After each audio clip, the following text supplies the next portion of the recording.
ओम श्री गणेशाय नमः। नमस्कार प्रिय मित्रों, मैं आपका ज्योतिष मित्र राजकिशोर पांडे। मेरे YouTube चैनल ज्योतिष सार में आपका स्वागत है।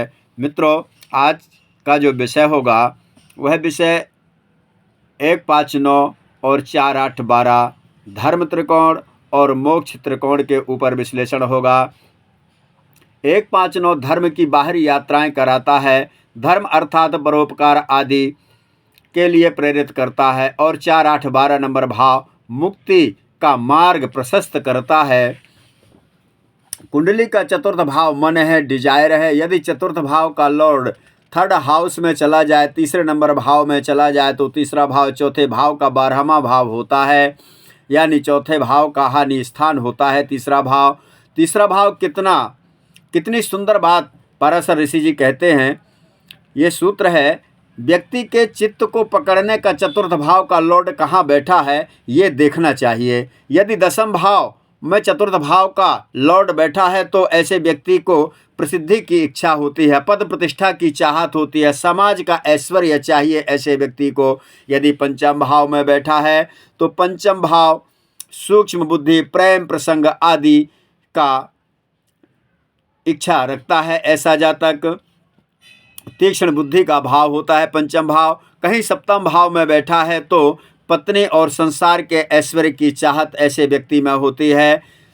यदि 11वें भाव में चतुर्थ भाव का लॉर्ड बैठा हो तो ऐसा व्यक्ति पैसा के पीछे भाग दौड़ करने वाला होता है। और जिस किसी भी भाव में बैठा होगा आपके चित्त डिजायर की खबर दे देता है चतुर्थेश। यदि चतुर्थ भाव का लॉर्ड चतुर्थ भाव में ही बैठा हो तो ऐसे व्यक्ति की डिजायर इच्छाएं कम होती हैं और अपने में ही मस्त होने रहने वाला व्यक्ति होता है। यदि पंचम भाव में बैठा है तो प्रेम प्रसंग, ज्ञान विधाय, सूक्ष्म ज्ञान की इच्छा रखता है व्यक्ति। यदि चतुर्थे छठे भाव में बैठा हो तो ऐसा व्यक्ति अपने जीवन काल के बहुत महत्वपूर्ण एग्जाम देने के लिए उत्सुक रहता है और जीवन की रेस में फर्स्ट आने की हमेशा इच्छाएं बना के रखता है।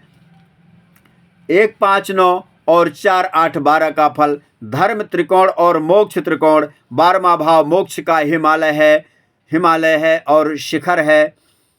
जैसे 9वां भाव धर्म का शिखर है वैसे ही 12वां भाव मोक्ष का भी शिखर है। इसमें कीमती बात यह है कि मुक्ति के लिए चतुर्थेश का बलवान होना मुक्ति में बाधक बनता है।